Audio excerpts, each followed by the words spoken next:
OMN akka gaafa alaa keessatti illee dhugaan cabdee nafini eessatti illee rabbiin gargaarsa qabnaa.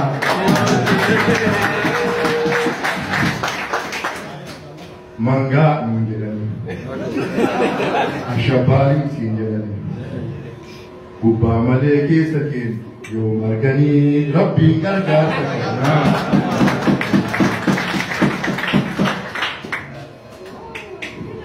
Olkai fiigi jawaab keeroo qabdaa. Alicha jedhama.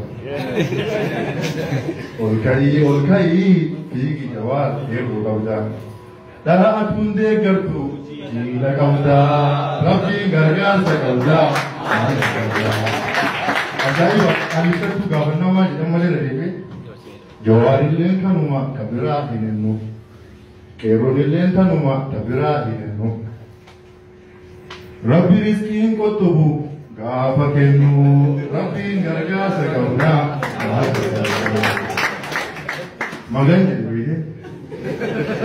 magan jedhii magani hayyuu makoo wahii folkeeni hayyuu gaafa tokko jawwin nu duuba jiraa meetu rakkoo rabbiin gargaarsa qabnaa.